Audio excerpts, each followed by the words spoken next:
And again, I'm excited to be here on this afternoon. Wednesdays are a delight for me. And I love it when I have exciting guests that are coming on to get caught in a net. Dr. Shirley here, how are you feeling on today? You know what? I am feeling exceptionally well. I am feeling, and I was saying this morning, okay, now I wonder if this has anything to do with all of this walking you all have us doing. I was like, wait a minute, I'm a senior. I don't have to get involved in this. And then my daughter called me and said, oh yeah, you got to get involved in this. Now that's funny. That is too funny. Oh my gosh. But it's a good thing. No, I saw the post and I'm just letting everybody know what we're talking about. We're in a walk challenge. A few young ladies are in the walk challenge, and this is what Dr. Hill is referring to. So we started on Monday. Well, I really started yesterday. But it actually, and I'm glad that I'm doing it because it adds to my exercise because that's not the only exercise that I'm going to do. But I was out walking yesterday, and I'm like, my, this feels good. I was saying that. Yeah, I was like, this feels really good. And it's a way for me when I go walking anyway, it's a way for me to clear my mind and just kind of block everything else out. And just kind of get in touch with the Lord and get in touch with my body and everything. So it's working. It's working something good for me. So I'm going to keep this up. And yeah, yeah, you agree? I agree. I had been walking before, and so I had been walking I was about 22 blocks. I would just do my walk, and then I had missed about a week or so, and then that's when they came up with this challenge, and I'm thinking, this is not something that I have to do. And so you are too funny. Miss Bossy Brandy, she told me, oh yeah, this is something that you have to do. Wow. Well, that's a good thing. She cares about her mom, so and then you are an advocate of us, making sure that we take care of our health as well. So it would stand to reason. This is something good you would do too as well. So, guys, I'm excited today because Dr. Hill is she's going to talk to us about, and let me get this exact title. A shout out to my assistant because the verbiage that she put on the post was like, I was like, whoa, okay, I like this. Suicide by consumption. This is the post. And she said, how did that phrase make you feel? So it made you think, okay, good. So then Dr. Hill's talking to us today about sickness and disease can't take your life. You lay it down. And I know that on my promo vid, I said, it's your choice. It is your choice. So if Dr. Hill comes to us and talks to us about our bodies and everything, and when she does her own separate live feed, it's still your choice, but she's given us good information. She really is. And I, again, appreciate everything that she does for mind, body, and soul, and all of you. So let me do this. Let me do some recognizing over here, and then we can get started because I'm eager to learn what God has given you so that you can share with us on today. I see here on my watch party Darian Williams. I see Elise Crawford, Joe McCord, Mother Harris, Michael Lampley, Mother Pritchett. How are you, beautiful? Thanks for watching. Lady Iris Reed, I appreciate you. And I see Josh Matoyer. Over here on the live feed, I see Lady Beverly is watching, and there were some other names. I know I saw Triplet on here, to meet your friend Triplet. I'm I'm seeing names all over the place here, but that's okay. I do ask that each of you, will you please do me a huge favor? Click the share button, like and share, And then also, I love to see the thumbs up. I love to see the hearts. I love to see the care button going up on today. We are going to jump in, get your notepad, get your pens ready, whether you're going to type it in on your other device or what have you. Get ready to take some notes today because Dr. Hill is going to impart unto us some wisdom that uh, we need to listen to, we need to take heed to. So, Dr. Hill, where do you want to start with this? I always ask you, where do these topics come from? And I know you always pray about it. Let's see how we can relate this on today. There's a scripture that I love, John, the 10th chapter, the 18th through the 20th verse, and Jesus said, "No man taketh it," speaking of his life. He said, "No man taketh it from me, but I lay it down of myself. I have power to lay it down, and I have power to take it again." Mm. And I would always read this scripture. I would read it, and it would, God would kind of work it around in my spirit, and then I think just a couple of weeks ago, as I was reading it again, I realized that we have the same testimony. Mm. That because of the way that God has designed our body, we have the same testimony. Yes. That no man can take our life, unless it's a catastrophe or something like that. But through sickness and disease, let me say it that way. Through sickness and disease, no man can really take our life because of the way that God has designed the physical body. Okay. And I've always said that that we have the ability to live forever disease free. That God has given us that ability, that our body, excuse me, I'm turning off this other phone, that God has designed our body in such a way that nothing can really come against it, not overpower it and overtake it, unless we turn these mechanisms off. Now, if we turn them off, then we become a prey for everything that comes along. And we become a prey for those things that gene that we turned off, that it had the power to overtake and to protect us from, then we no longer have protection. We no longer have that protection. And so if I may, I would like to just go through some of the mechanisms that are in our body that protect us, and that really actually, I'm sorry. These are the ones that protect us? They protect us and make it all virtually impossible for us to be overtaken with anything that would come inside the body or outside. So we're talking about sickness and disease. Now start with, and if any of you all follow me on any other media, you some of this you have heard. But we start with the skin. Now our skin, if we take care of it, if we don't dry it out, if we don't dismantle the mantle. See, our skin, God has made, He has made our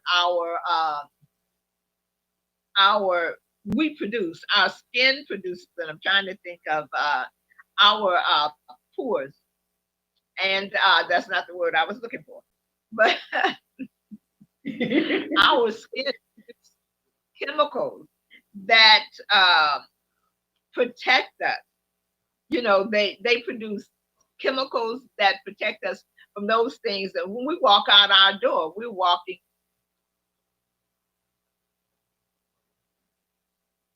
Okay, you kind of freezing a little bit, Dr. Hill. Yeah, and I'm so sorry. Okay.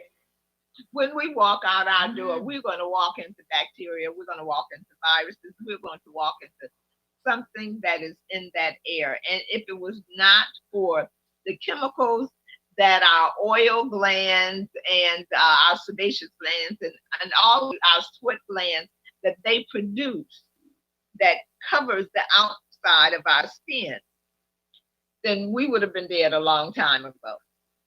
But that is a protective mantle.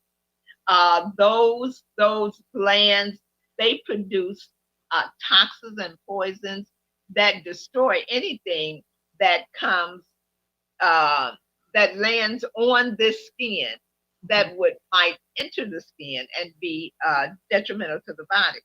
And I do have an example. You know, we put up this tent for 12 years, right?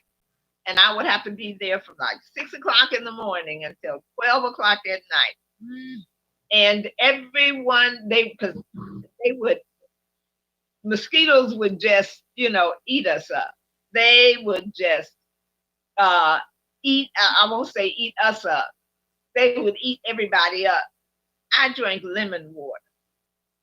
I carried with me at all times a bottle of water that had an entire lemon squeezed in that water.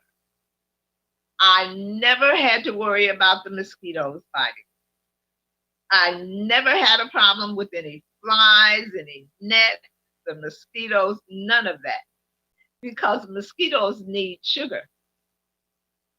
It's not that they like sugar, they need sugar. See, we think they need blood, but it's not the blood that they're after, it is the sugar that we eat and fill our body with.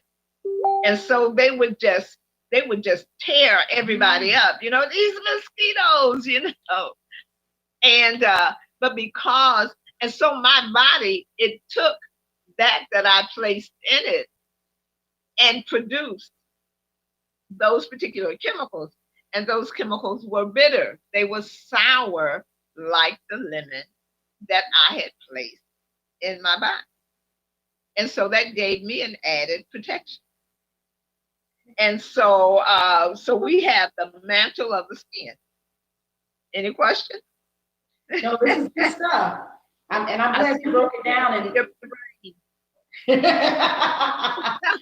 well, no, you're breaking it down real good and telling us, about the skin and and relating that, because I didn't really. It makes sense. It's just making sense to me. So good. Okay, great. And let's see. So we have the mantle of the skin, and then we have the secretions and mechanisms that are in the aero digestive tract. So then, if something gets in through the nose, through the mouth, we ingest it or breathe it in. Then we have the lining, the mucosal lining that produces mucus. And we have the villi, which are like little grooms that sweep that mucus out of the body. So then when something enters the body, my little grandchildren, they start coughing. They don't have a fever. They don't have it, but they're coughing. I say, okay, you have ingested something, or you have breathed in something that is trying to cause an infection. So let's get ahead of that right now. And so anytime your nose is running, you're coughing up mucus, the eyes are running, any of that, something has entered the body that should not be there. And your mucosal lining, it is producing mucus that encapsulates the entity. And then the villi sweep it toward the openings of the body. And that's why the nose runs, and that's why the eyes, and that's why we cough up the mucus. And so that is our second mechanism. We good? Yes. So I had the skin. We had the skin was the first. And then the nose and the mouth. Yep. And then we have the villi and the mucosal lining. And so then we have, I don't want to go to enzymes next, so let's see where I want to go. The immune system. The immune system. We know that the immune system, that it has patrolmen, white blood cells, that seek out and destroy anything that gets past that aerodigestive tract, anything that gets past that and gets into the body. Now it is the job of the immune system to seek that entity out and to destroy it. So they're the patrolmen of the body, white blood cells. I like the macrophage, the big eaters, because they are the community patrolmen, like our police officers that ride around on the bike. Mhm. That's what the macrophage do. They patrol the thoroughfares of the body, looking for anything that does not have your DNA. And then when it does identify, it takes a bite out of them. And if there's a question there, then it sends for the T helper cells, which come immediately, take that little bite that he has, takes it back to the laboratory, and they perform DNA testing. And when they discover that it does not have your DNA, they immediately produce a toxin that is specific for that entity. So now let's say that entity is a virus, coronavirus. And so the poison or toxin or chemical that it would produce is called an interferon, because interferon, one of the things that the interferon chemical does is that it destroys the virus. It destroys virus. And so then they take that chemical, that interferon, back to where that entity is being held. They have those that come along with it. The killer T cell, that killer T cell is Rambo. His job, his only job at the moment, is to kill this entity. And so, but he needs someone to suppress him. So a suppressor T cell comes along with him, because once he gets riled up, he fights anything and anybody. And so that suppressor T cell, that when he gets riled up, they let him fight enough to kill the entity, and then they shut him down, so he doesn't kill a good bacteria and other cells in the body. And see, that's what happens when we get vaccine. There is no suppressor T cell that is produced, because the immune system is not it is not carrying out the function. The vaccine is carrying out the function, and the vaccine does not have a suppressor T cell. And so then what happens is that Rambo, that vaccine, it destroys the bacteria, the good bacteria that's in the gut, where 70-80% of our immune system is. And so as that vaccine, that chemical soup, destroys the good bacteria in the gut, then we end up with the yeast infection. And we end up with we end up catching other things that come along.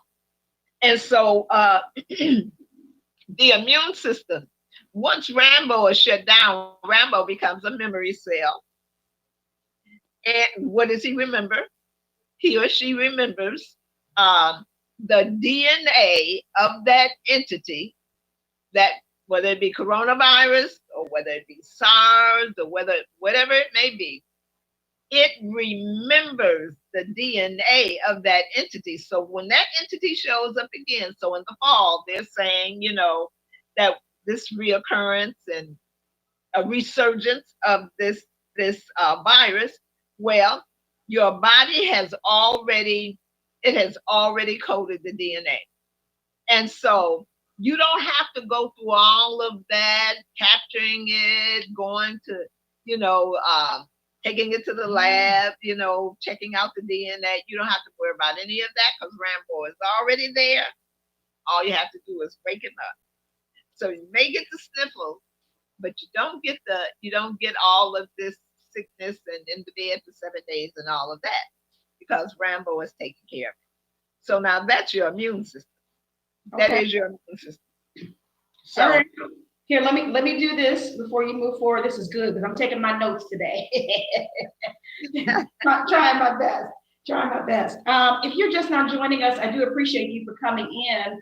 I am on my live feed on my page, Annette known as Annette, and then also the audio is on my YouTube channel, Get Caught in Annette. So you can hear us on both avenues. Buddy Gill, thank you so much for joining us on today. Carolyn, Pastor Marshall, Geraldine Clark, Dominic is on as well. I don't know if I said you, Mama Jeffries. Thanks for joining us on today. Melanie is on. And when you guys do come in, Elder Vernon Jones, thank you for watching, and my cousin Kenneth Smalley. When you come in, please click the share button if you have not done so already. I do appreciate those of you that have shared already.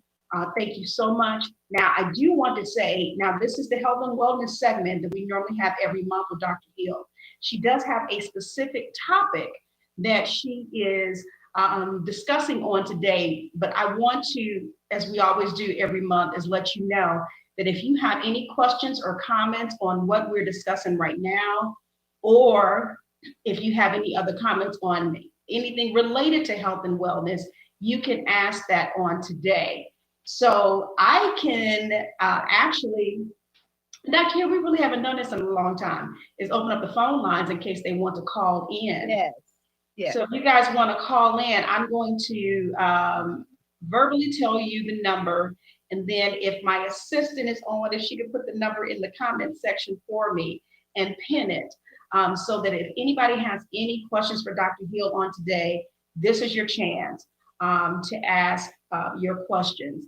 That is 505-552-2638. Again, 505-552-2638. And again, Demetra, if you're on, can you please go ahead and throw that actual number in the comment section in case anyone has questions or comments today. Sickness and disease can't take your life, you lay it down. That is the topic of discussion on today. And, so many are faced with so many various conditions in their bodies, Dr. Hill.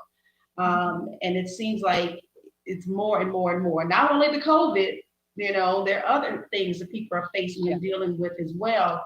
So again, we thank God for you when you do come to us and tell us about ourselves and what we need to do. So you started talking about the mechanisms that protect us in our bodies, that protect us.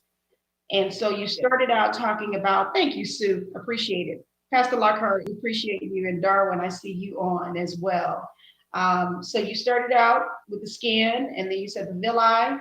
Did I pronounce that right? Villi? Yes, villi. Villi. And I may be pronouncing it wrong. Sometimes I just pronounce these in the way that they spell. So okay. Right. Okay. That and the mucosal lining, talking about the nose and the mouth. And then you were talking about the immune system, the white blood cells, and it's just some of my notes I had here.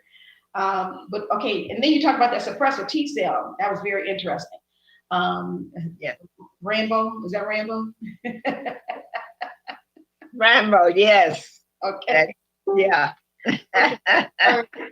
Okay, so where do you want to go from there?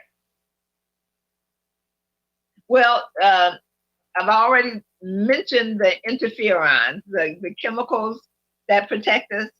But it's very interesting, the interferons.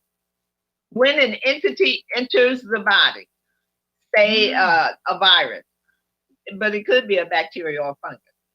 But since we're dealing with virus, we'll say virus. When that virus enters the body and it infects the cell and enters a whole cell, that whole cell will send out interferon.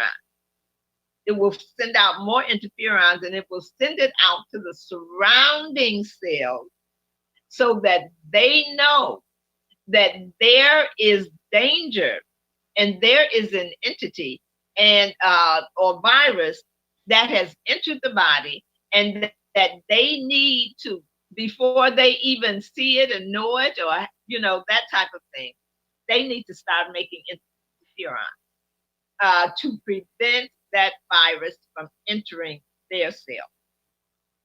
And so that is that chemical reaction. And it is the cell to cell communication because it shows that our cells signal one another and let the cells know what's going on. It's very strategic, and God made the body in just such an awesome and magnificent way.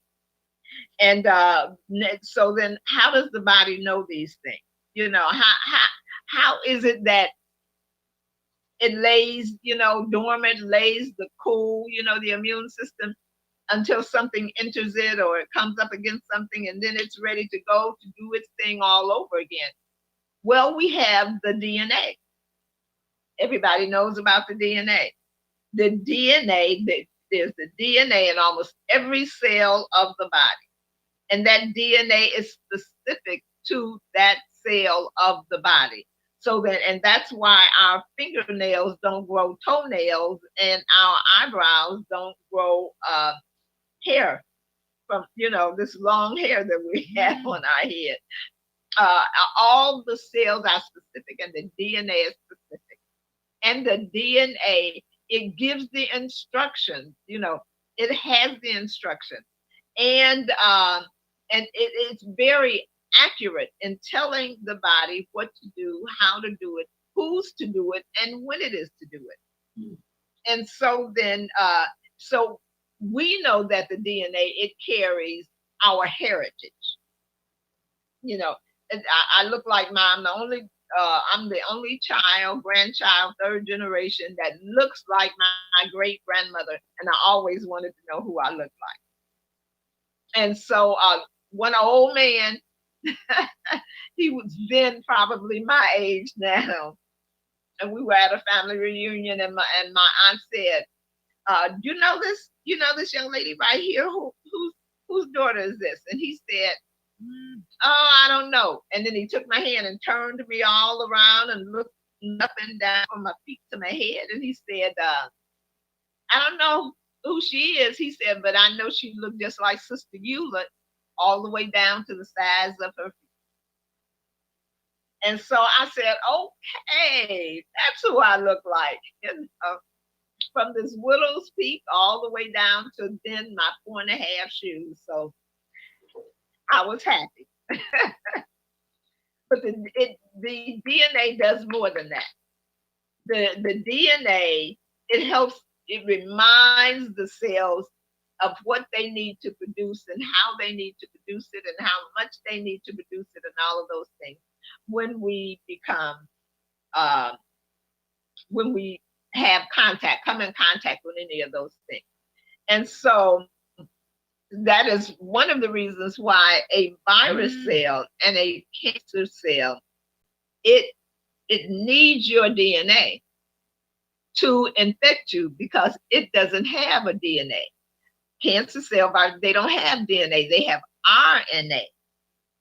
RNA is the instruction, but they don't have the ability to carry out the process. And so they need your DNA. And so, and I want to remember these things that I'm telling you because there's something that is so awesome when we start dealing with food. So I hope this may sound a little boring, but I want you to understand we'll get there. We'll get there to the exciting part. And so then we have our genes. We have our genes that carry and protect the DNA. because the DNA cannot be all willy-nilly out in your body, in the cells for anything to come along and attack it. And so then your genes, it is lodged in your genes, and your genes protect your DNA. And then we have telomeres that protect our genes, because telomeres, we know they're like the caps on our shoestring. And as long as those caps are long, and as long as they protect the ends of the shoestrings don't fray. And that shoestring can last forever, as long as that cap stays on the end. Well, it's the same thing with the telomere. The telomere cap the ends of your genes that protect the DNA. And as long as those telomeres are on the ends of the genes, the DNA is protected and the genes are protected. And those telomere, when they began to shorten or fray, or shorten, they cause the genes to fray and your lifespan shortens. And the length of your life is directly related to the length of that gene and that telomere that's on the end of those genes. And then we have an enzyme. Its purpose is to keep that telomere long so that we can live long and we can live strong, we can be healthy. And so I hope, I hope it's not boring. I hope that this is giving us insight into how God designed the body, what he put in the body.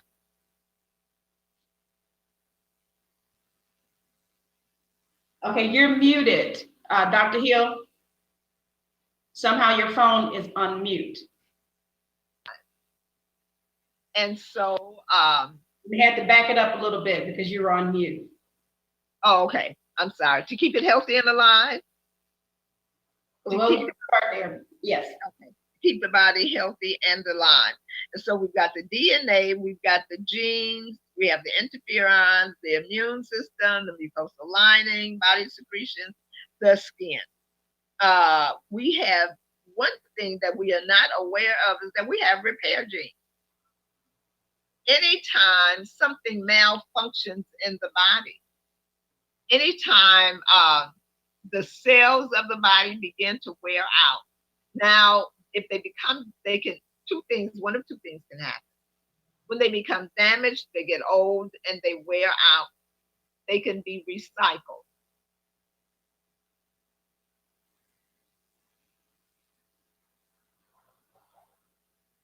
Can you hear me? I can. Somehow your phone okay. throwing you back to mute. So if you see me do this, then that means you've gone to mute again. Okay. So then we have a recycling process in the body. And that recycling process is called autophagy. And autophagy is where the body takes old, worn out cells, any entities that have entered the body like viruses or bacteria, it repairs and rebuilds rather than, so those things that should be thrown, that would be thrown in the recycle bin or would be thrown away, the body takes them and recycles them and make them new again through the process of autophagy. And so that prevents you from getting sick and disease, because that which is wearing out and getting old and that which no longer functions is recycled again, and the body makes it new and reuses it through the process of autophagy. So, and those are the repair genes. They take that recycled material and they repair the tissue, cells, organs, and systems of the body. And so then we have, and I've talked about the telomere and I've talked about the genes. And so I think that's pretty good. Okay. Because all of that right there, it should give you an idea of why the body should never get sick. Yeah. It makes Never sense. get sick. It should never wear out. And all we should do is make our transition. So we should be born, grow like Jesus did, and then we should carry out the assignment that God has given us once we have identified it.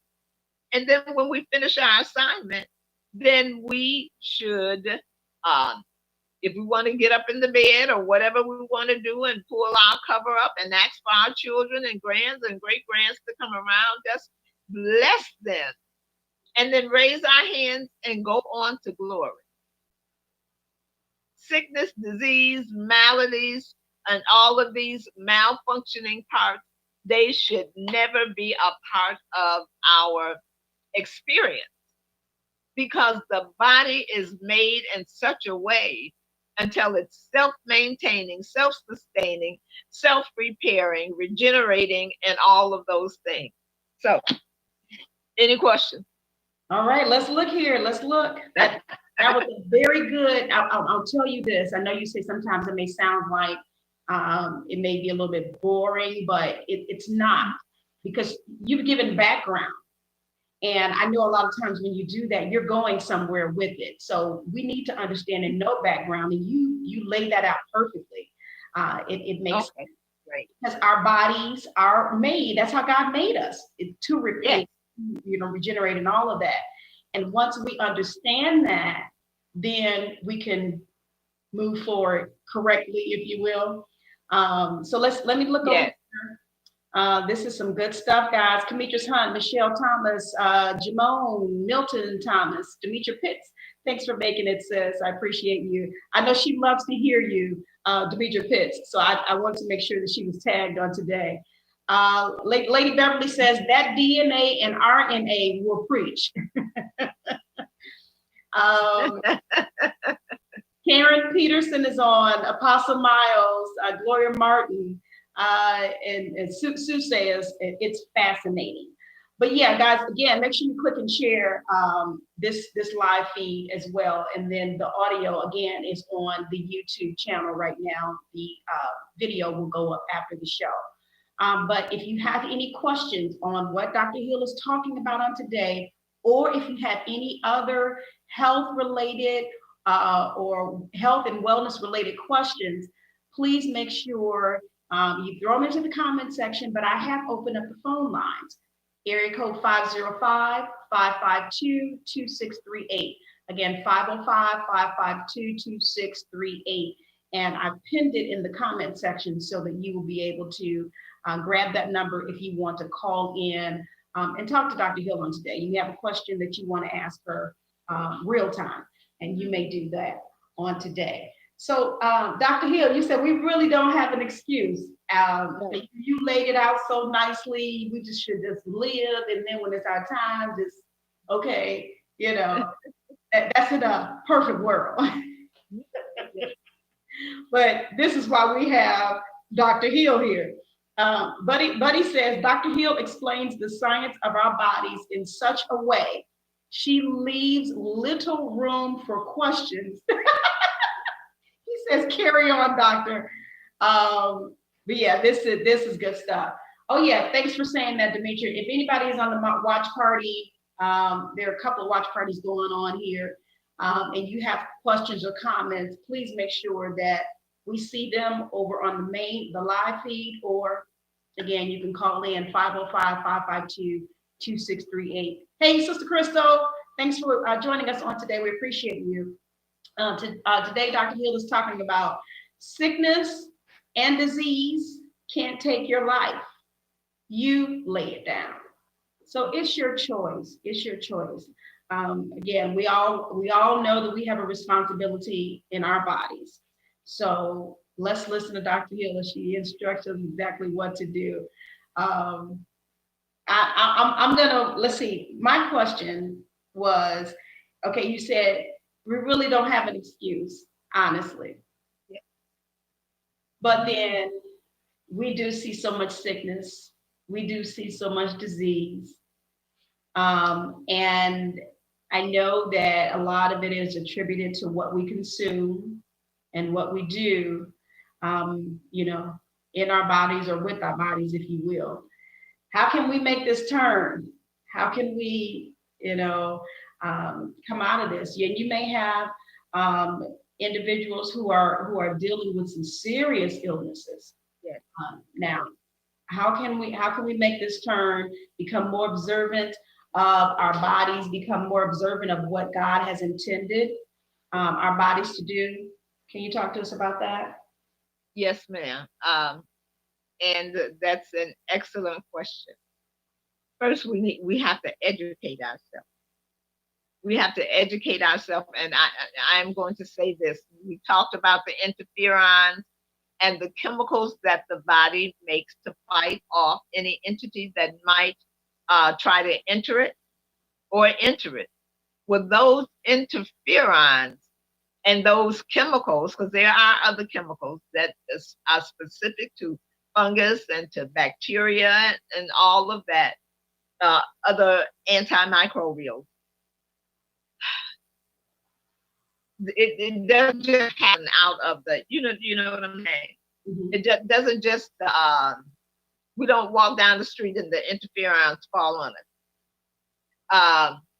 They, we have to be very specific in what we do in order to give the body what it needs to make those chemicals. Now, it's not difficult. Plants, raw fruits and vegetables, they make chemicals called phytoalexin. Those phytoalexin are plant interferon. They are the plant form of the chemical that we have in our body. And they fight off any virus that would attack them. They fight off bacteria. They fight off all of those things that come against their plant body. When we eat those plants, then our body takes those phytoalexins and it forms the interferons and the other chemicals that are needed for our body to fight off anything that will come against it. And so plants are the only things that have those phytoalexins. Vitamin C is a phytoalexin. Now, vitamin C, we know, we pretty much know what vitamin C comes in. The body used to make vitamin C. Why is it that other animals make vitamin C and we no longer make vitamin C? Why? But we no longer make vitamin C because the genes that, let me say this, gene receptors. So genes have receptors on them, which is like the lock on the door, and then the plant has the key to turn the lock. Or it's like a light switch, a gene is like a light switch, and the phytoalexins that's in the plant, they have the ability to turn the switch on and off. So think about the mechanism of the lock and key, or the mechanism of flipping the switch. And that's when we're talking about your genes. Now, when we put the wrong things in our body, and they have the ability, they find a switch or a lock that they can jimmy, that they can alter it, they can make it work. Then they pick the lock. then what they do is they fill that lock with their own key. Now, or they turn the switch off. They turn the light switch off. So now, even though the plant may still have phytoalexin or the enzyme that facilitates that work, the switch is off. The switch is off, the lock has been damaged, The switch has been broken, and so the phyto, the phytoalexin can no longer enter. The key no longer works in the lock. The switch is broken. You can't turn it on. And so now the body no longer makes the vitamin C, even though it gets what it needs from the plant that has the phytoalexin. Yes. And that is because you're saying what we have ingested because of the food that we have taken in. That's what has turned these switches off. And okay. Hijack. Yes. Yes. The food that we've eaten has hijacked. Okay. It has broken into the cell. Remember, we think about the virus. The virus, cholesterol makes it possible for the virus to attach to the cell. Now, why does it attach to the cell? It attaches to the cell so that it can break in the cell. So that it can, and in that breaking into the gene, hijacking the DNA, inserting into the DNA the RNA, which is its instructions for making more viruses. Now we're infected. And so we have to protect our genes. We have to protect the switches. We have to protect the receptors. All of those things are affected by the things that we put in our body. And all of them are chemicals. All of them are chemicals. So then it just depends upon what they have the ability to hijack and what they have the ability to break into as to what will malfunction in the body. So I always say the body there's only one disease. We have a lot of names for them. And those names, they have to do with the organ that is affected and how it is affected, but it's still the same disease. You have put something in your body that has caused injury, disease, hijacked your DNA. Something has gone in that body that is causing it to malfunction. Or what the body needs to go in it, we refuse to eat it because we don't like it. And so the body does not have what it needs to carry out its function. Same problem. Okay. And the what we call an autoimmune disease. An autoimmune disease is not the malfunctioning of the immune system. It is the immune system doing its job. The job of the immune system, right, is to seek out and destroy that which is not self. The difficulty is the toxins, the poison, the entity that it is trying to get to destroy. It has now become a part of cells, tissues, and organs or systems.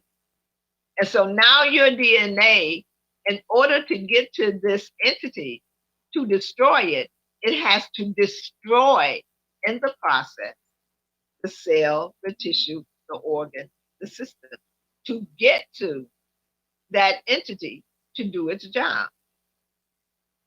And so we say that it is the immune system malfunctioning, but the immune system is not malfunctioning. It's doing its job. We have just caused a situation. That's what, Ma, we got a situation here.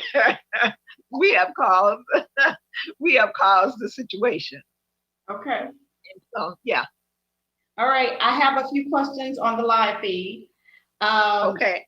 We're still encouraging you all to throw your questions and comments in to the live feed, or hey, Linda, cousin Linda, thanks for joining us. Or you may call in 505-552-2638. Again, 505-552-2638 to talk to Dr. Hill on today. Lady Beverly says, what tomatoes do you suggest one uses when heirloom tomatoes are not available? And she did hashtag rainbow salad. I suggest that you go to another store until you find the heirloom tomatoes. Really? Those, and I know we have the cherry tomatoes. We have those beautiful, perfectly brown red tomatoes, and the beautiful, perfectly round yellow tomatoes, and all of these different things. Those things are hybrid. They are hybrid. And so whatever color is dominant in it, that is the only healing property that it has in there. And so red lycopene in those red tomatoes, it is specific for breast cancer and for prostate cancer. But tomatoes, heirloom tomatoes, has all of the colors in it. And that's why one spot may be black and another spot may be yellow and another spot may be red, and it has all of the colors of the rainbow because it affects every part of the body. And so when you there is no substitute for the heirloom tomato. Now you can get a tomato that the yellow tomato, it has the lutein in it for the macular degeneration, and it is yellow. And so then, yes, it will help your eyes. But when you're talking about food, food is synergistic. That's why it's better than vitamins, because it is synergistic. It's perfectly unified. The nutrients they're perfectly formed to fit together to do in the body what the body needs. And so when you start putting too much lutein in the body, then you're going to have an imbalance, and that lutein is going to cause, that overabundance of lutein is going to cause a problem. Same way with the lutein and anything else. So you want your foods to be, that's why they call them whole food, because they're whole. They have all of the enzymes and the properties that cause them to do in the body, where those phytoalexins, they fit with the receptors and they cause the body to function as they should. So I know that's a long answer. No, I don't recommend anything else. Pick up the phone and call and see, if you can find some heirloom tomatoes. Wonderful. Now, thank you for that question, Lady Beverly, because I didn't know that you really needed to. Thank you for bringing that out about the heirloom tomatoes. Apostle Miles says, I bought heirloom tomatoes. I love the taste. They taste like tomatoes my mother used to grow when I was a child. She said, thank you. I eat them in my salad and by itself. Yes. And she asked the question, she said, can you eat too many of them? I don't think so. It's a plant, it's a fruit, it's like eating, can you eat too many apples? It may cause a healing crisis. In other words, that's not something that makes you sick. It's something that makes you go to the bathroom. You have to sit on the toilet for a while until it finishes doing what it does. Because now remember, food, they are cleansers and detoxifiers, and you may overdo it. You can't overdo it and create a problem. I love it. A healing crisis. I got it. That's good. Good stuff. Hopefully that answered both of your questions, Lady Beverly and Apostle Miles. Let's see a comment here from Lady Beverly. Our food has the potential to be the power source we need for our bodies to function optimally. All right. Absolutely. And then there's another question. Sue Emo, she says, I hope I pronounced your last name right, Sue. Sorry. What is the connection between the food and the mood when we eat?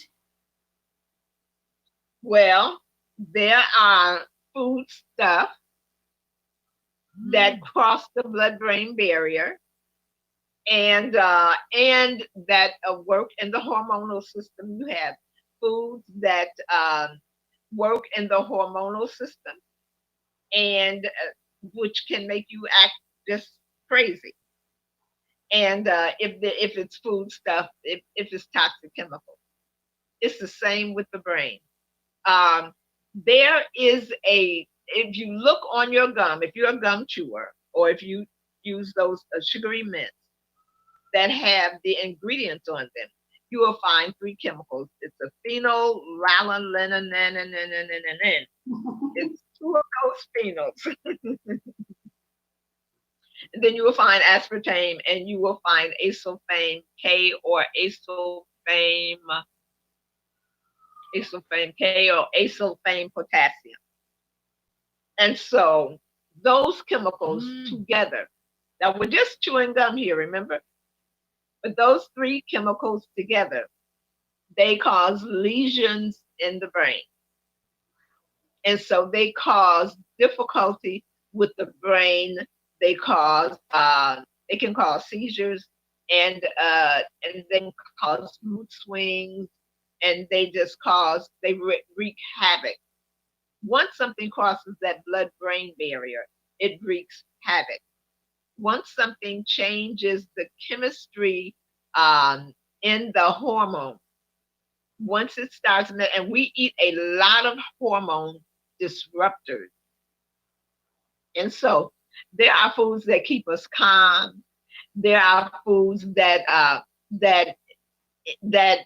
increase the fruit of the spirit. And then there are those that make you act like a monster. They bring out the beast in you.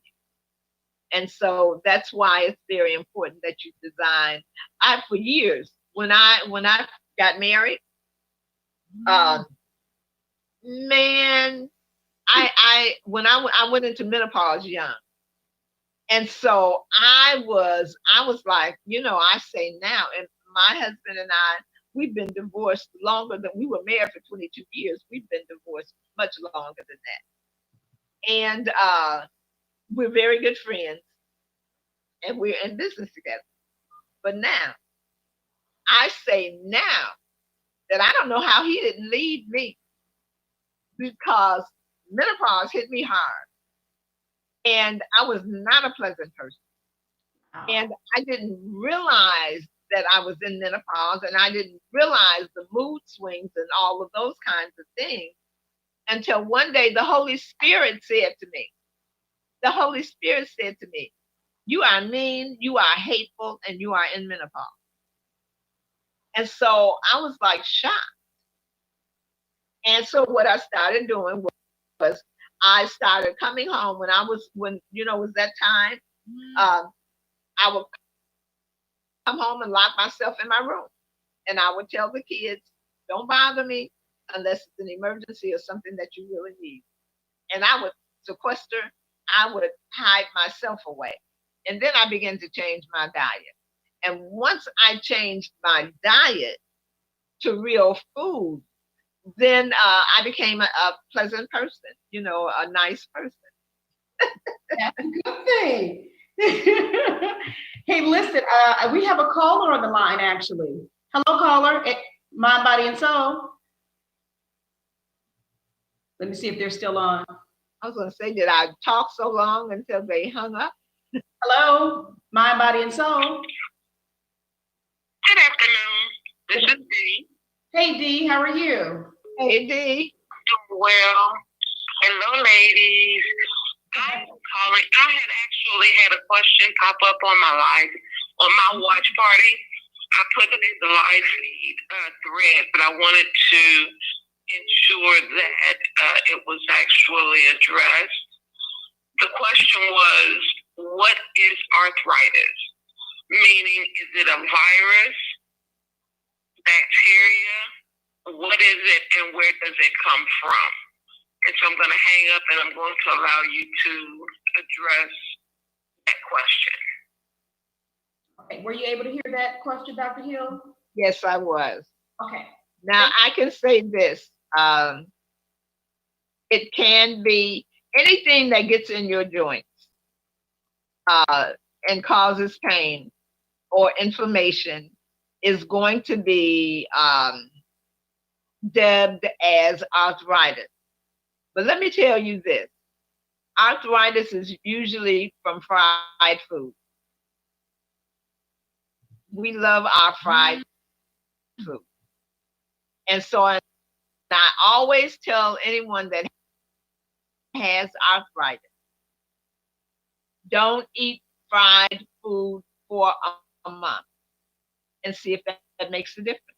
Don't eat fried food for 2 weeks and see if that makes a difference. Don't eat sandwiches. Don't eat burgers. Don't eat meat and bread or meat and starches together, which causes glycation, causes the sinew in between the joints and all of that to harden and stiffen and cause pain, and reduces their thickness and all of that. Don't eat that bread and meat and that starch, whether it's white rice and meat, whether it's spaghetti and meatballs, whether it's a hamburger, whether the fried food is French fries. Don't eat that stuff. Give yourself 2 weeks and see if your joints are not better. And then if they're not, then you can start looking in other places, because maybe there's something that you're doing that is deteriorating the joint. Or maybe your medication. Now, if you're on medication, maybe you need to check the side effects or have someone check the side effects, because what happens is the side effects that they put on our bag, put on that little slip of paper that they send us, or that you see on the internet, unless you know where to go and look, then that's just the little minor side effects. But the real side effects, when you find the real side effects, usually they're worse than the condition that you were trying to get rid of. So try the fried food thing. Can you find out from that person if they eat fried foods, if they eat butter, if they eat pizza, lasagna, anything with meat and starches. And then, because then maybe I need to give them an answer in a different direction. Okay, all right. Dee, hopefully you heard that response. And whoever, was the originator of that question, she wants to know if they actually consume fried foods and anything with starch. Okay, because she wants them to try staying away from the fried foods. And if not, then she'll have to tell them something else. So excellent. Let us know if that question was answered for you. Hopefully your question was answered as well, Sue, about the connection between the food and the mood.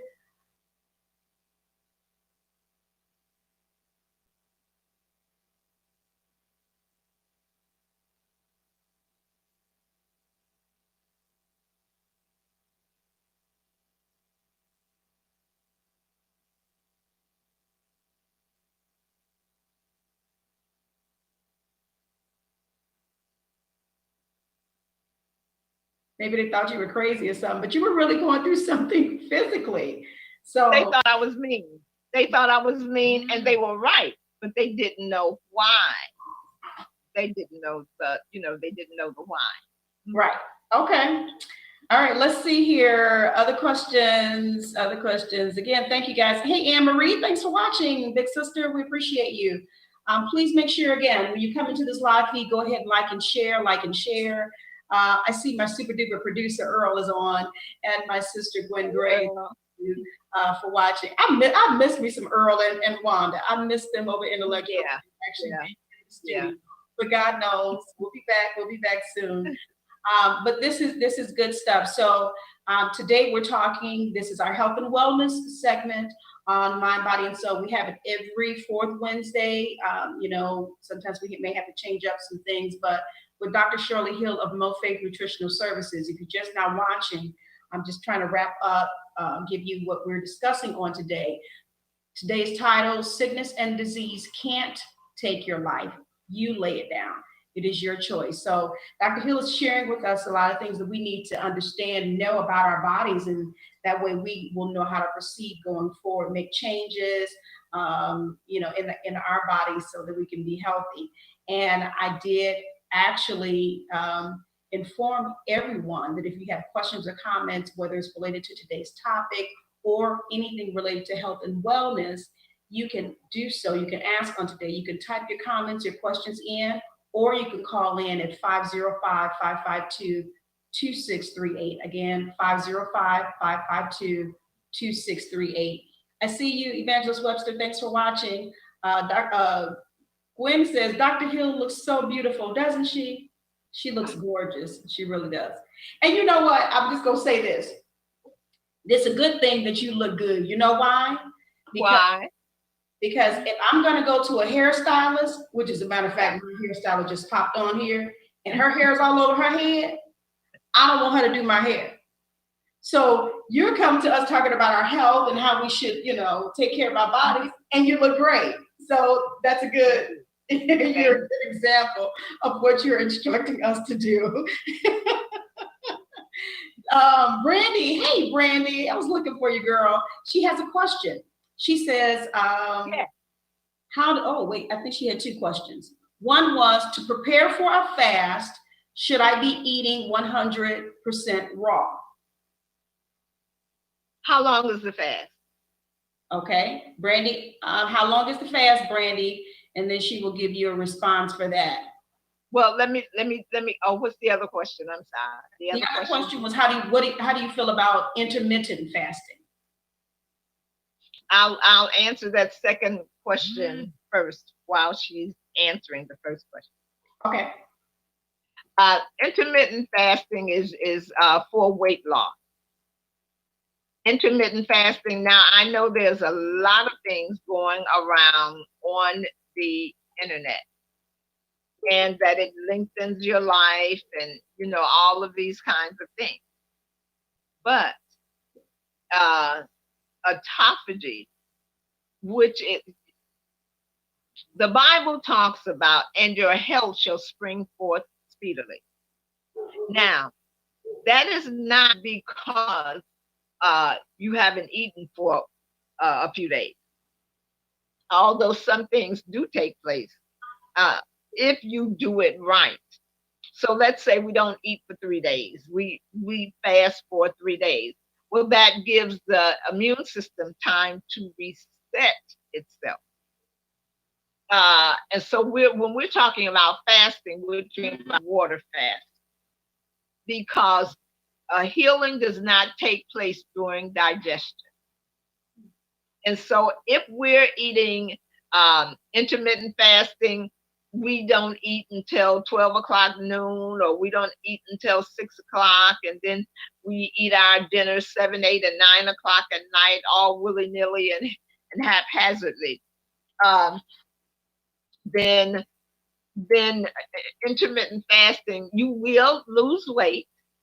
You will definitely lose weight, and just the fact of your losing weight, that's going to lift your spirit, because you're going to think you're cute. And so, but it just does nothing for the healing. Now, you're going to feel better. But if you have a disease, intermittent fasting is not what you need. For your health to spring forth speedily, your body you need to place in your body those phytoalexins before you go on the fast, so that because your body is not going through digestion, the energy is not being used up trying to digest all of that stuff that you have continuously put in there. Now the body, those phytoalexins, they can combine with the healing processes of the body, and they can facilitate healing. Weight loss is just a matter of not um, reducing calories. And weight loss does not mean that, oh girl, you're getting so healthy. Oh, you're so healthy. You lost, oh girl, I'm so much healthier. I lost 40 pounds. No, you're not. Because you were eating what you're eating before, and what you were eating before, it facilitated the disease. It's feeding the disease that's in your body. So you have to remove all of those things, put in the body what the body can use to facilitate autophagy, recycling, repairing, uh, restoring the body back to life. And then that's the difference between intermittent fasting and true water fasting. Okay, good. That's a good breakdown. Brandy, hopefully she answered your question with that. Now, her response to her first question, so that you can answer, she says a 5 to 7 day fast. So should she eat raw, 100% raw for a 5 to 7 day fast? Yes, she should. Yes, she should. And drink 50% of her body weight in water ounces, and drink green tea. The green tea leaves, because if there are any viruses or bacteria in her body, even any cancer cells, the green tea cuts off the blood supply to the virus or to the cancer cell, and the body, anything that is lying dormant, hiding around in the body, because they are hit and hide conditions. That's why you've had it for 20 years, but it doesn't show up until 20 years later, and you're saying, "Oh, I just got cancer." No, you didn't. It was hiding for 20 years. And so that green tea cuts off the blood supply to those things. So you want to do your raw 5 to 7 days. Drink 3 to 4 cups of green tea a day along with your water. Okay, and that's in preparation for the fast. That's in preparation for the fast. Wonderful, wonderful.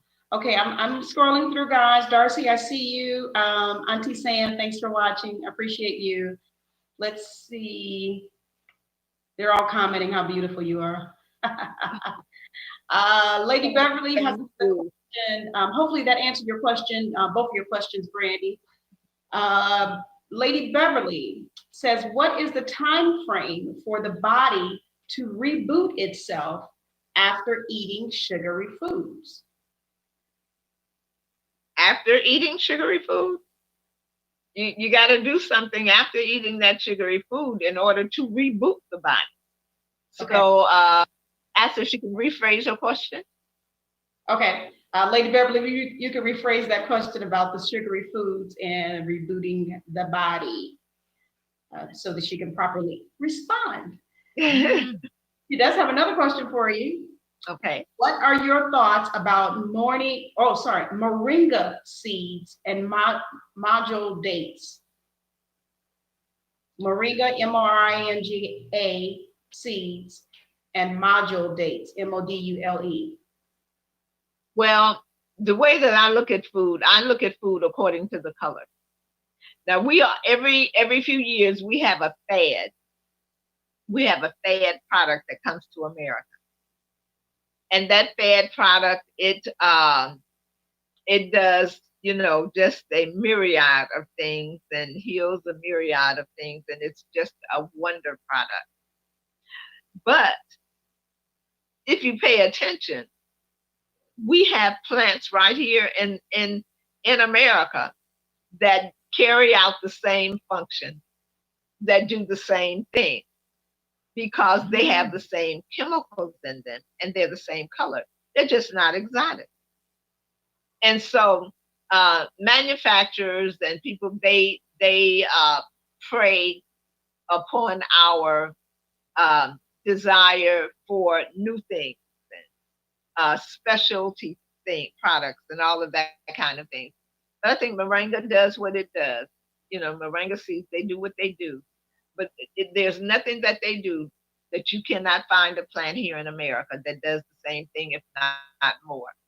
So that's my feeling. And so we pay these exorbitant amounts of money for these things when we could almost go outside our door and get something that does the same thing. Wow, that's good. That's good stuff.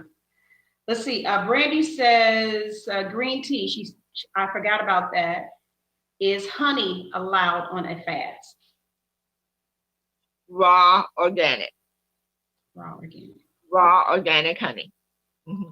Well, now on the fast or the pre-fast, if we're talking about the right.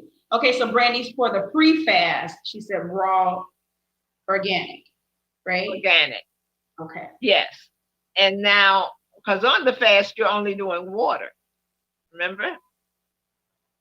And so then on the pre-fast, you can do the raw organic honey. Okay. All right. Lady Beverly, she did retype. She says, how do I reboot my body after eating sugary foods? The first thing you have to do is stop eating the sugary food. And then you go raw. You go raw. With smoothies, with juices, and with salad. Now you can always eat beans, you can always eat lentils, you can always eat peas, fresh, nothing frozen, box, bottled, or canned. Nothing microwave. So we're talking about the plant that is in the same the same. What am I trying to say? The same design as it was when it came out of the ground. You want to make sure it's not a GMO. You want to make sure that it is not a GMO. But the way you reboot your body is to eliminate the if I say starches, your mind will go in a certain direction. But you want to eliminate the foods that are high in cholesterol. That's the starches, the enriched flours. All of those things turn to sugar. They all turn to sugar. And so you want to eliminate those things plus the sugary products. Now, I know some of you all bake. Oh, yeah, I know some of you all bake. And I know some of you all can lay it out. But you know what? When I'm looking on the internet and I'm looking at some of those things and I'm saying, okay, coronavirus is going to love you.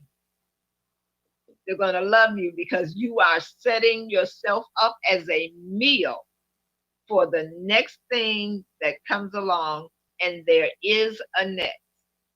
And so I believe we have now, Dr. Hunt gave us a time period. It was 3 months. He said, God said that we had 3 months to prepare ourselves for the next. And we are right at now about 50, maybe 58, 59 days to prepare ourselves for the next. And so you can't wait. Some of us have had the coronavirus. Some of us have had other things. Some of us have high blood pressure, high cholesterol, diabetes, all of those things.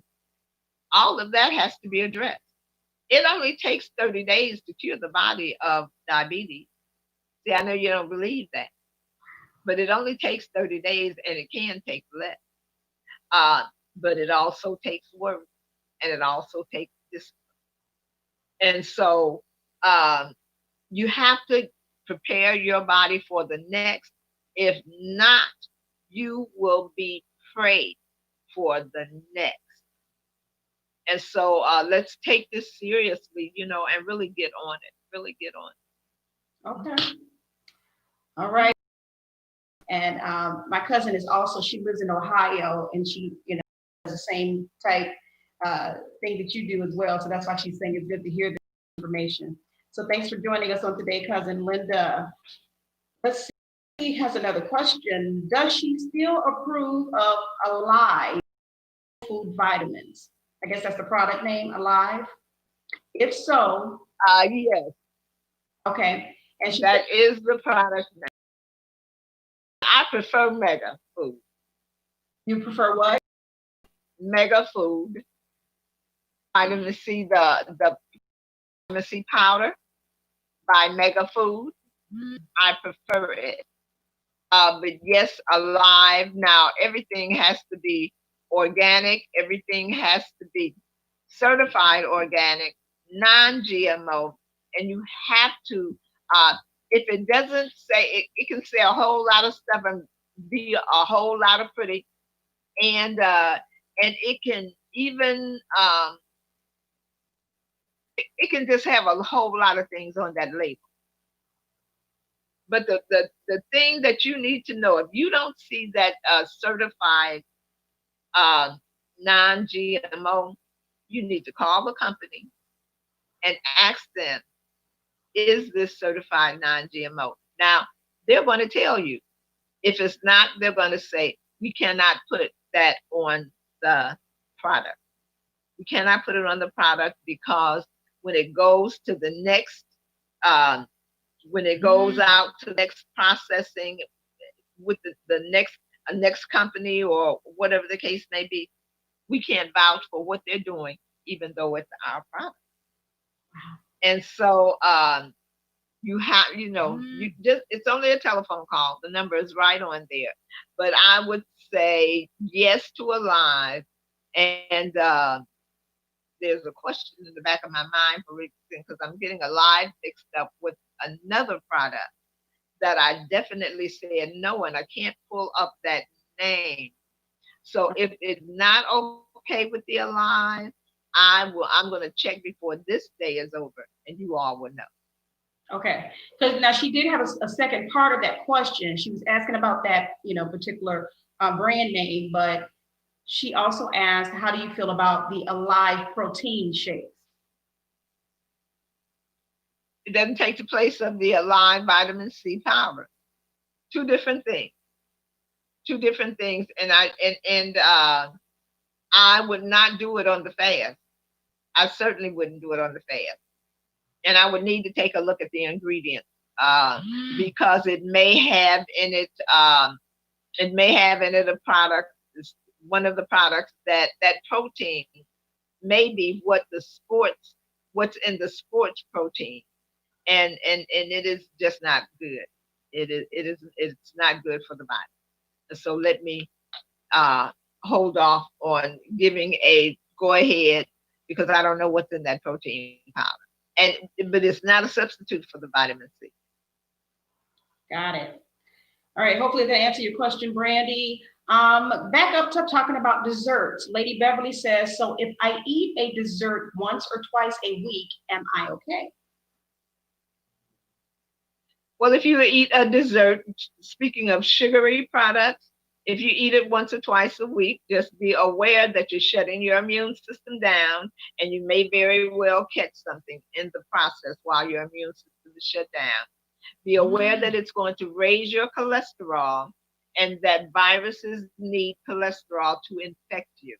So you're really putting yourself at risk for that. Do it a different way. Use fruit. And I love sweet. I love sweet. I love pizza.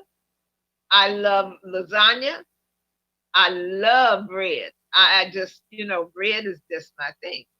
So I have to find a different way to do those things that I love and a healthier, safer substitute. So you're a good cook. You're a good cook. And so just, make the adjustment. Do a little experimentation. All right, Lady Beverly, hopefully that answered your question. Demetra Brand Triplet, she has another comment from the other watch party. She says, is exercise a part of the healing process, and how much exercise is required to be healthy? Well, exercise is fitness. Exercise is fitness. You can exercise all you want. If you have a poor diet, then then you're just going to look cute. I'd say that because usually that's why we exercise, because we want to look cute.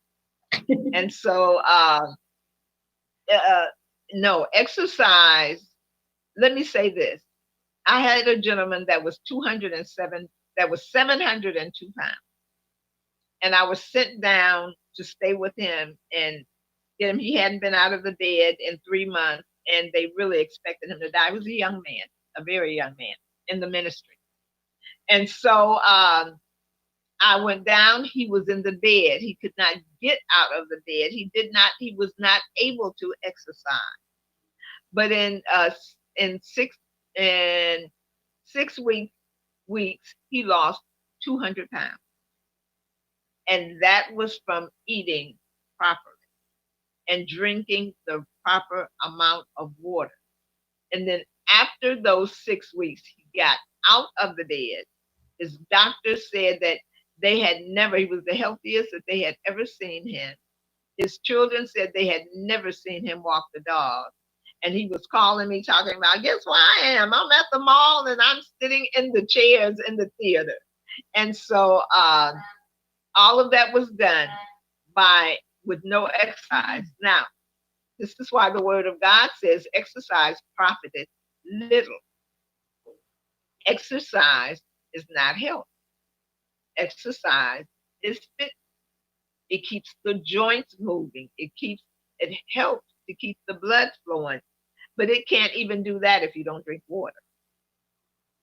And so exercise is good for what it is good for, but it will not compensate for a poor diet. So I hope that answers the question. So basically with exercise, if you're going to exercise, don't exercise and then still eat poorly.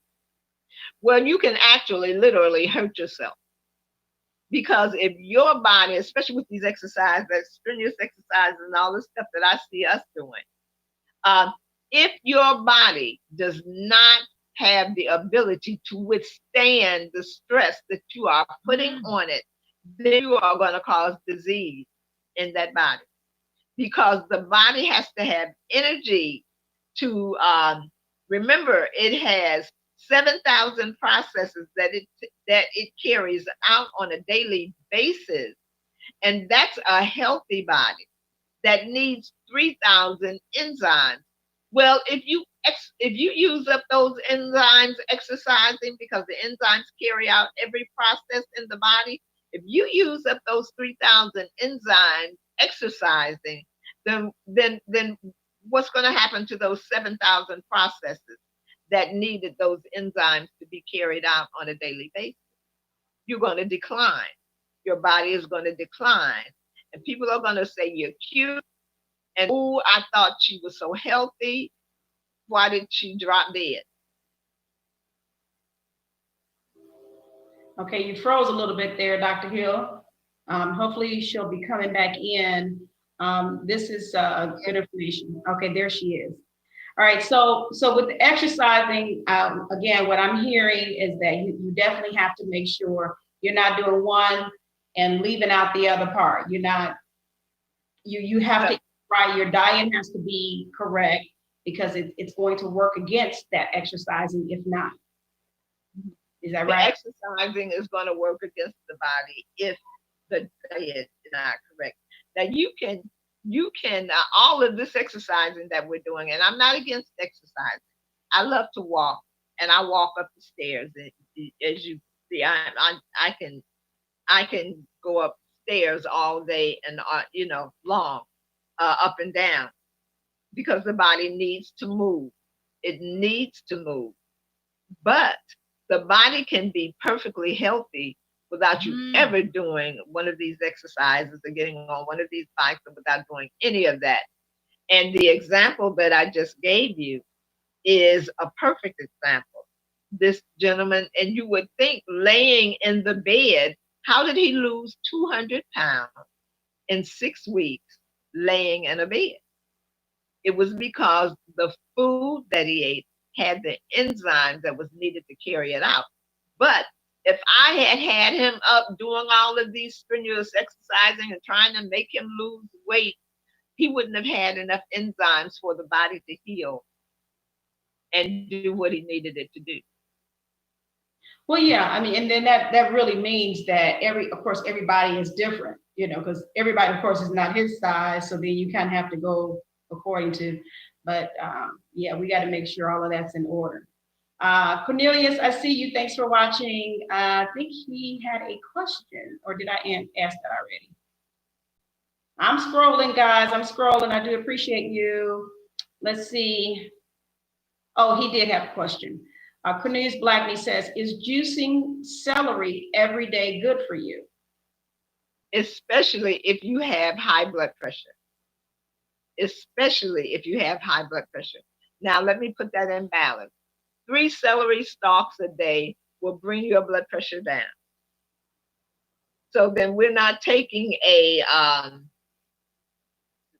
stalk and juicing a stalk of celery, but we can take a couple of stem ribs of celery and a cucumber and some carrots and a beet, that kind of thing, and juice that together.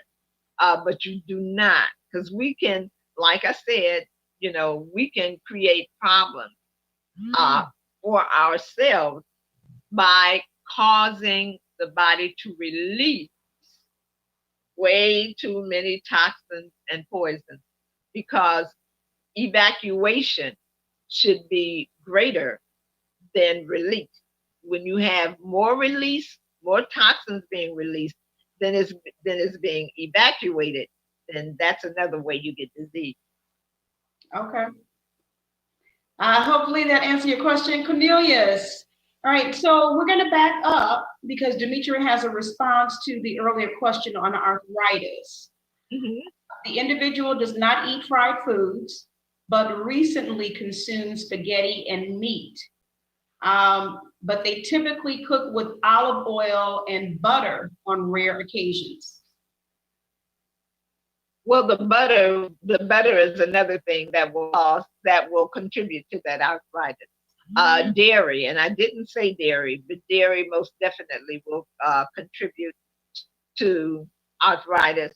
Now, if you like eggs, I like eggs. If you like eggs, they should be organic. The chicken should be grass fed, and all of those things. All of those. It should be non-GMO, so forth and so on. And they should not be white. A white egg is not organic because chickens lay brown eggs. That means that egg has been bleached. And so dairy will contribute to that arthritis and that pain. Enriched flour, as I said, so that means bread, white rice. Some of us love our Oriental food that has MSG in it, that creates so many problems in the body.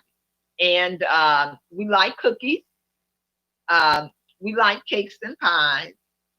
And we like these exotic dishes that we just put stuff together and we don't even know if they go together. Fruit, let me see. Watermelons, cantaloupes, and all of those things. They should be eaten alone by themselves. If you eat watermelon, you eat watermelon. If you eat cantaloupe, you eat cantaloupe. If you eat. All right. Technology is interesting. So you all just bear with us because when she goes out, hopefully she'll come right back in. But you can continue on. Here. Yes. And so you don't eat meat with.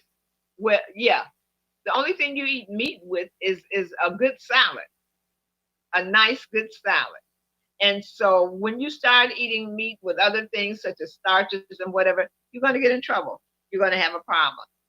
When you start heating meat on high heat, that not only does that contribute to arthritis and pain, but it forms acrylamides, and acrylamides cause cancer. Barbecuing, eating French fries. So there's if you really have a condition and you want to know how you can get rid of it and what's causing it, you really need a consultation. You need a consultation to identify, to pinpoint those things that you are placing in your body that's causing the condition.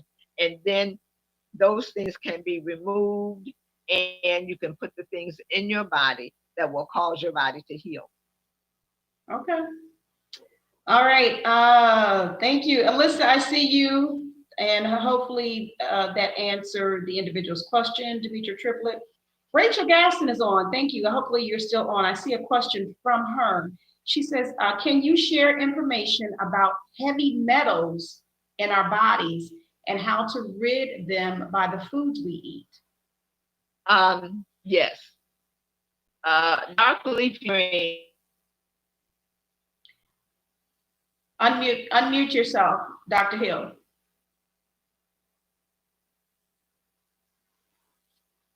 So you may have to start back over with Okay. that response. Can you hear me now? Yes, ma'am. Okay. One of the things about the rainbow salad is that it is wide spectrum. It is wide spectrum. And so then you, even with the dark leafy greens, they do so many things in the body, and they detoxify at the cellular level. And they do it so much so until they even detoxify the body of radiation. And so, and then they oxygenate the body. And so then everything that is in that salad, it removes those things that we are putting in our bodies. Like we bake potatoes in aluminum foil. And then we barbecue our food. We take our corn and we wrap it in aluminum foil. And then we use those shaker things, seasonings. That's what we call them, seasonings. They have aluminum in them. And so, so the first thing is to identify where the metals are coming from, where the toxic chemical, where that toxic chemical is coming from, where the mercury is coming from, where those things are entering the body, what foods have them in them. And sometimes it's our medication. And then design our diets to chelate those metals from the body. And so again, each food does a different thing. They target a different thing.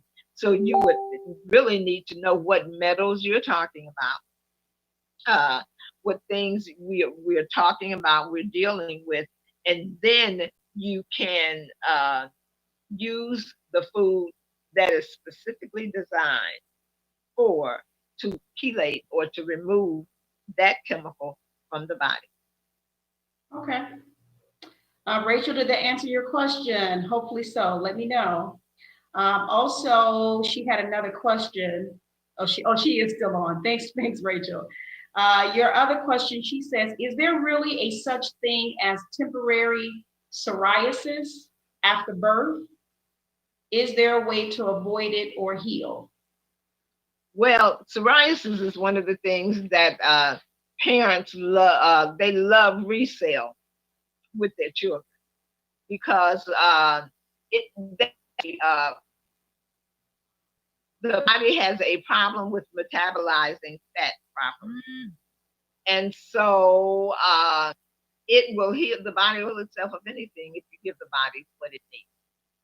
And so, yes, that can be taken care of. The body can heal itself of that, even if it doesn't show up until you're an adult, because we're talking about cause and effect.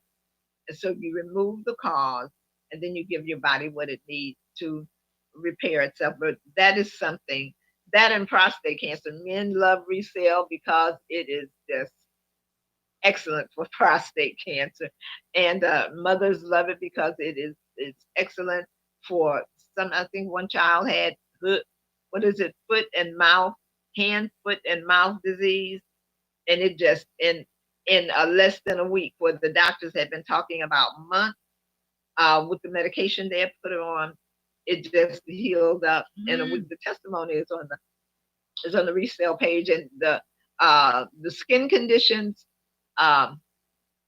just wonderful. But of course you have to remove the starch. part of the big problem is the enriched flour. Giving the children those sandwiches, that bread, that white bread with that meat, or that white bread with some jam or butter on it, those kind of things. The starch of the crackers. The crackers are a biggie also. So the things that are contributing to that condition, you remove them, and then give the body what it needs to heal it. Okay. And I can attest to using that ReCell for some of my skin conditions. So, Rachel, maybe you need to contact Dr. Hill to try and get an order for yourself. Another question: are protein powder bars bad? Protein powders bad? Well, there are very few that I recommend, and none of them are these protein powders that is promoted on television and on the internet and all of that. Because most protein powders, they have in them, and I don't know why I can't think of this particular ingredient, but because it's a sports, those that are in sports, they're trying to build muscle.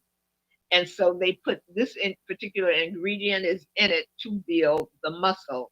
And most protein powders have that in there, but it's really detrimental to the body. So unless you are deficient in protein, or unless you are a vegetarian and you don't eat fish. Now, I eat fish. I don't eat scavengers. I don't eat the roach of the sea, and I don't eat any shellfish at all, which the shrimp is the roach of the sea. Catfish is a scavenger. All shellfish is a scavenger. I don't eat that kind of fish. Wild caught ocean fish, I eat that. But for those that don't eat meat at all, I recommend that they need a protein powder. And let's see, the reason that I'm not particular about recommending them because I have to know what's in it in order for me to recommend it, because most of them have this chemical in it that is detrimental. Oh, okay, okay. So there's nothing in particular that you can recommend, but you just need to see. Not a product, but I can recommend that you do beans, lentils, peas, those kind of whole grains, those kind of protein. Okay, great, great, great. All right, they're coming in with the questions. I'm going to take a few more questions. And then I'm going to have our spoken word played and have Dr. Hill kind of give us a wrap up before we end on today. Demetria Brand Triplet has put in here, and thank you so much, the information, Dr. Hill's Facebook page, and also where you can contact her. She has your email here also as well. Thank you for doing that, because I have individuals that are asking how can they contact you about the ReCell. And you actually, this is great information. You need to contact her on today. I see so many of you are joining us: Essie Marie's, Sabrina, Carolyn McIntyre. Let's see, who else? And I thank all of you for tagging individuals and sharing this live feed. Raw foods and vegetables. Let me see if I'm right. Oh, okay. Wait. Amber had a question. What is turmeric and cayenne pepper good for? Well, cayenne pepper busts up cholesterol. Okay. Because it busts up cholesterol, it helps the mucosal lining. It helps the aerodigestive tract. And so it also, in order for it to work, black pepper, not necessarily black pepper, but pepper enhances it. It enhances the effectiveness of the turmeric, or what is another? Curcumin. The turmeric or the curcumin. And what was the other part of the question? Well, she asked about turmeric and cayenne pepper. What is it good for?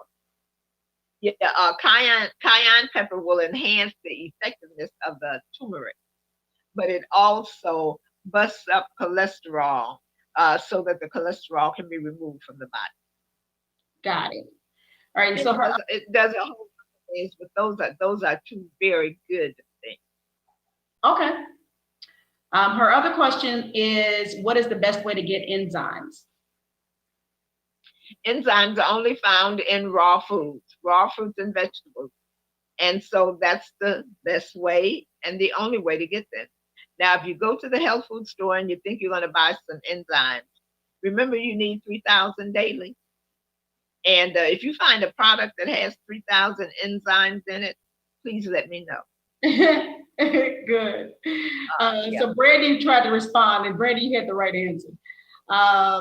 Let's see. Apostle Laguerre is on. Thank you for watching. Oh, Apostle. Scrolling back up. Cornelius Blackney had another question. He said, is sitting in cold water healthy? Cold water shocks the system of the body. Room temperature water is better, and hot is better because, especially, so in other words, I'm saying sitting in cold water shocks the systems of the body. Even when you drink ice water, it shocks the systems of the body. But now, if you want to help heal the body, let's say you have a virus, you have a fever, you caught something and you have a fever. Sitting in hot water, a hot tub of water, and I always put a little vitamin C, about 1,000 milligrams of vitamin C in there.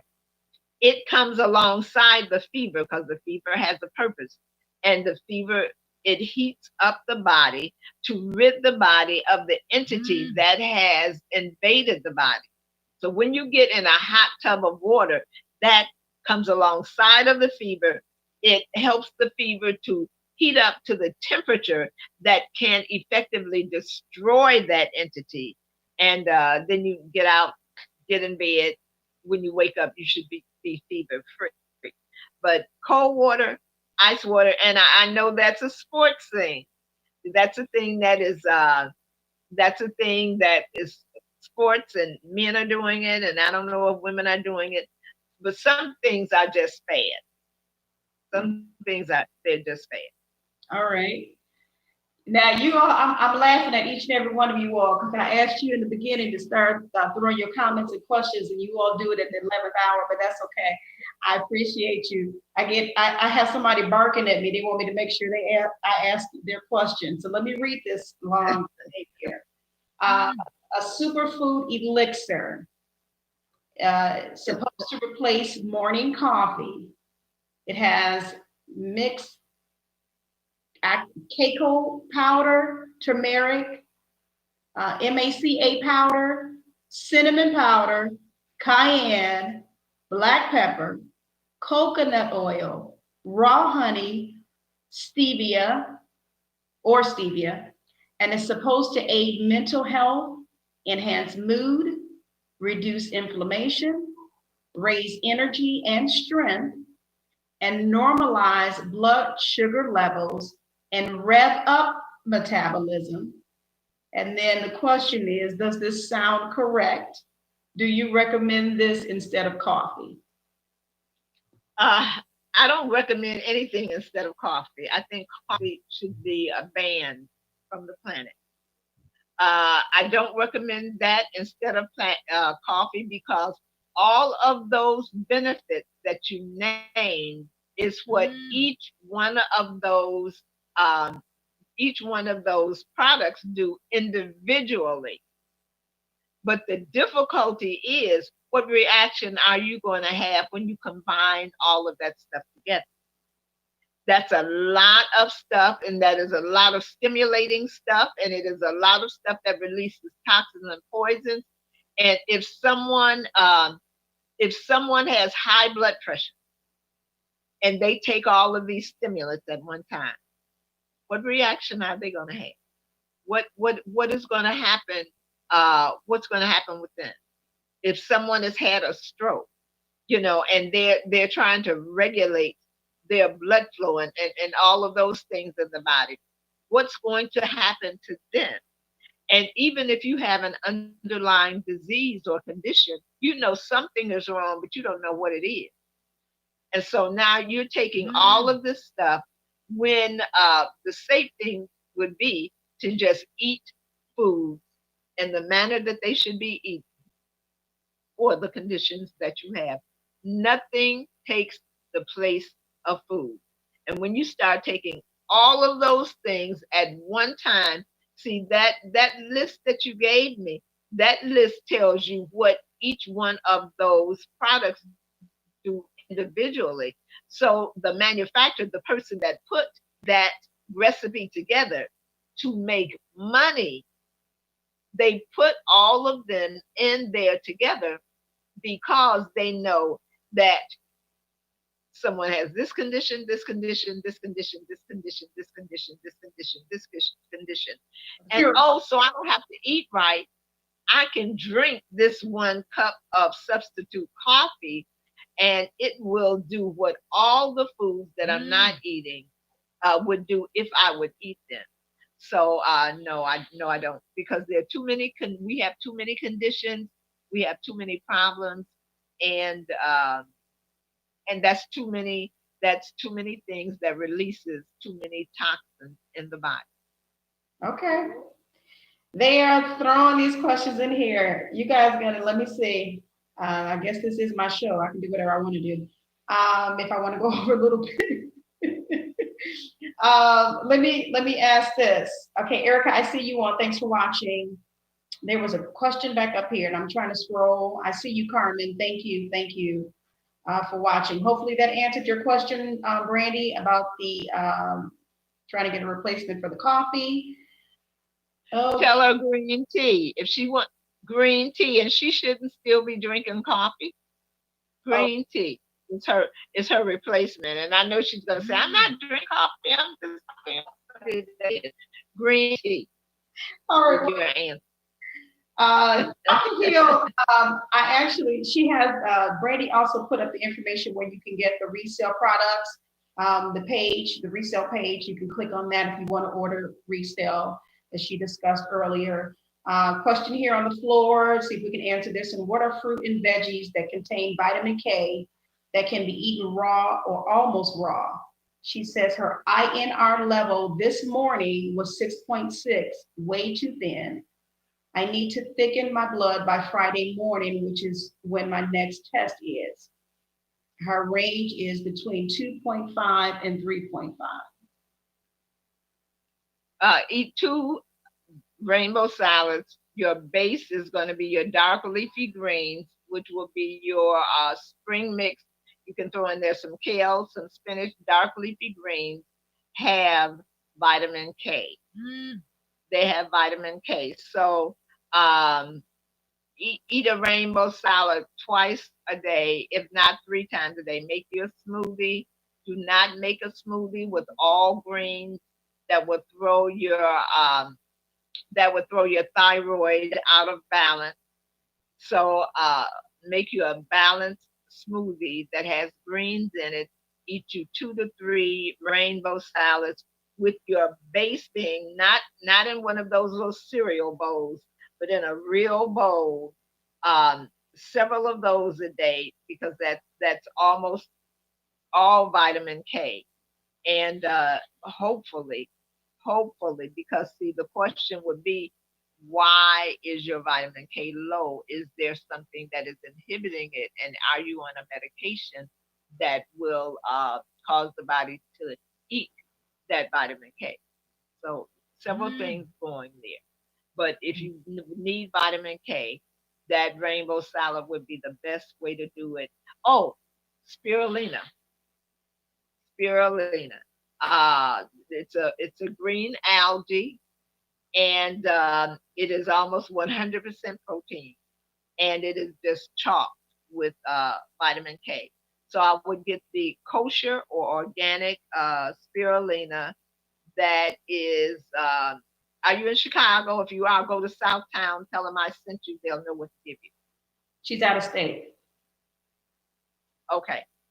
go to a real health food store. GNC is not a health food store. Sports store is not a health food store. So I wish I knew where you were so I could recommend it somewhere. But get you a spirulina that is kosher or organic, that is non-GMO. And I think I think California would be the California brand would probably be Okay. good for you. All right, Demetria, hopefully that answers your question. One last question, and I'm going to play this spoken word. We're going to have to get out of here. Bad protein powder ingredients. They're asking, are these bad protein powder ingredients? Casein, CASEIN, thickeners, milk solids, sweeteners, oils, fats, and soy. Are those bad? Yeah. Okay. It's dairy.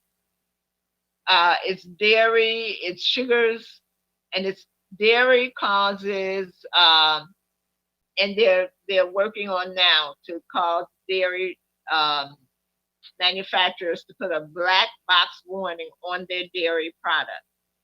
And so dairy products cause breast cancer and they cause prostate cancer. Casein is a it is a dairy product. It's a cow's, I believe it's from the cow protein. It's a cow protein. So yeah, no, that's not a good product. Hopefully that answers your question, Gwen. I thank each of you. Thank you so much. You had me laughing when you talked about coffee was what you say should be banished from the planet. Coffee is of the devil. Coffee is a demon. Coffee's of the devil. Okay, I know y'all didn't want to hear that, but this is good stuff. Hopefully your questions and comments were answered on today as much as I could get to. Hopefully I didn't scoot over anything that needed to be said. Gwen was saying she was just reminding you that those things were bad, not asked. She wasn't asking, so she understood. Oh, okay, great. Thank you.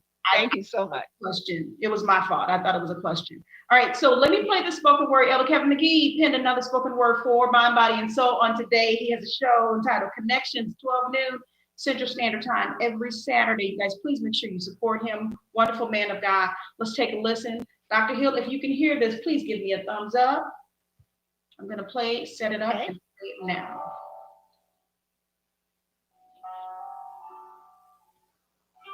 5 chicken wings, fried hard,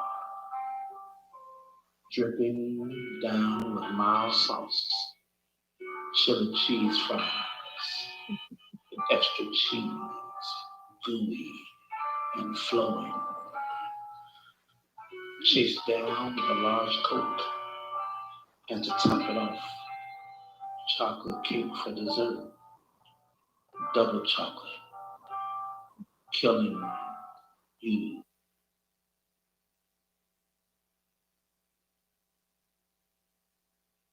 Softly.